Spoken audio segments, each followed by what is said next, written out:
গণপ্রজাতন্ত্রী বাংলাদেশ সরকারের প্রধানমন্ত্রী তারেক রহমান বরিশালের বাবুগঞ্জে বাংলাদেশ সেনাবাহিনী গ্রীষ্মকালীন প্রশিক্ষণ মহড়া পরিদর্শন করেছেন।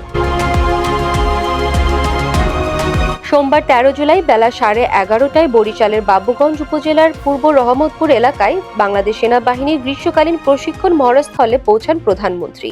পরে তিনি পায়ে হেঁটে বিস্তীর্ণ জঙ্গল জুড়ে সেনা সদস্যদের বিভিন্ন প্রশিক্ষণ কার্যক্রম ও যুদ্ধকালীন প্রস্তুতি ঘুরে ঘুরে পরিদর্শন করেন। মহড়া চলাকালে প্রধানমন্ত্রী তারেক রহমান দুর্গম ও ঘন জঙ্গলের ভেতরে সেনা সদস্যদের অবস্থান গ্রহণ, চলাচল এবং বাস্তব যুদ্ধ পরিস্থিতির উপযোগী বিভিন্ন কার্যক্রম পর্যবেক্ষণ করেন।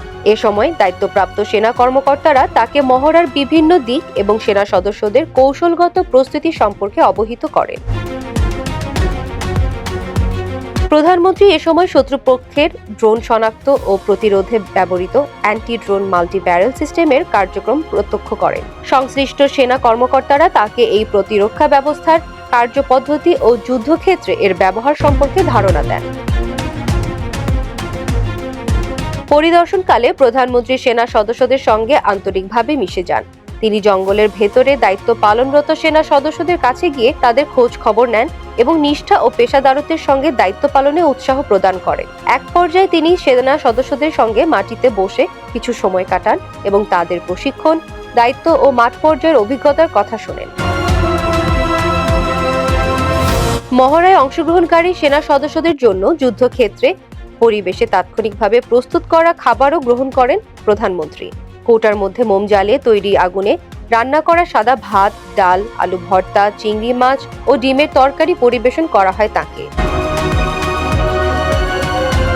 পরে সেনা সদস্যদের উদ্দেশ্যে দিক নির্দেশনামূলক বক্তব্যে প্রধানমন্ত্রী তারেক রহমান বলেন, দেশের স্বাধীনতা ও সার্বভৌমত্বের প্রতীক বাংলাদেশ সেনাবাহিনীর প্রতি জনগণের গভীর আস্থা রয়েছে। জাতীয় সংকট মোকাবেলা, দেশের নিরাপত্তা নিশ্চিত করা এবং আইন শৃঙ্খলা রক্ষায় সেনাবাহিনী বারবার পেশাদারিত্ব, সাহসিকতা ও দেশপ্রেমের উজ্জ্বল দৃষ্টান্ত স্থাপন করেছে। বাংলাদেশের মানুষ কিন্তু বাংলাদেশের সশস্ত্র বাহিনীকে নিয়ে সবসময় গর্ববোধ করে। বাংলাদেশের সশস্ত্র বাহিনীকে বাংলাদেশের মানুষ স্বাধীনতা এবং সার্বভৌমত্বের প্রতীক হিসাবে বিবেচনা করে। বর্তমানে পৃথিবীতে আজকে থেকে 20 বছর, 25 বছর বা 30 বছর আগে যুদ্ধের ধরন যেমন ছিল, এখন যুদ্ধের ধরন পাল্টে গিয়েছে।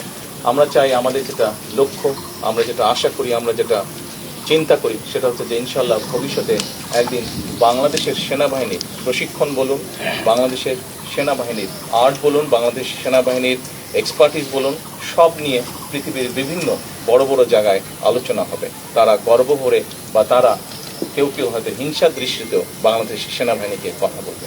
আমরা সেই দিনের অপেক্ষা করছি। তিনি বলেন, সেনা সদস্যদের শৃঙ্খলা, দক্ষতা, আত্মত্যাগ ও কর্তব্যনিষ্ঠা দেশের মানুষের মনে সেনাবাহিনীর প্রতি বিশেষ মর্যাদা তৈরি করেছে।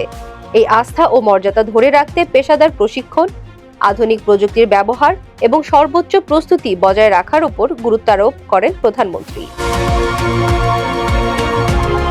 প্রধানমন্ত্রী বলেন, তিনি নিজে একটি সেনা পরিবারে বড় হয়েছেন, তাই সেনা সদস্যদের কাছে এলে তার ভালো লাগে এবং শৈশবের স্মৃতি মনে পড়ে। সেনা সদস্যদের সঙ্গে কথা বলা ও তাদের সান্নিধ্যে সময় কাটানোর মধ্য দিয়ে তিনি যেন শৈশবে ফিরে যান। বাংলাদেশ সেনাবাহিনী আগামী দিনে দেশের সীমানা ছাড়িয়ে বিশ্বজুড়ে আরও সুনাম, মর্যাদা ও পেশাগত স্বীকৃতি অর্জন করবে বলে আশাবাদ ব্যক্ত করেন প্রধানমন্ত্রী। তিনি বলেন, সেনাবাহিনীর সক্ষমতা, আধুনিকায়ন ও সুনাম বৃদ্ধির জন্য সরকার প্রয়োজনীয় সব ধরনের সহযোগিতা প্রদান করবে। এ সময় উপস্থিত ছিলেন তথ্য ও সম্প্রচার মন্ত্রী জহিরউদ্দিন স্বপন, প্রধানমন্ত্রীর প্রতিরক্ষা উপদেষ্টা brigadier general doctor AK-M Shamsul Islam, Bangladesh সেনাবাহিনীর প্রধান জেনারেল ওয়াকারুজ্জামান, প্রধানমন্ত্রীর সামরিক সচিব মেজর জেনারেল আবুল হাসনাত মোহাম্মদ তারিক এবং বাংলাদেশ সেনাবাহিনীর ঊর্ধ্বতন কর্মকর্তারা।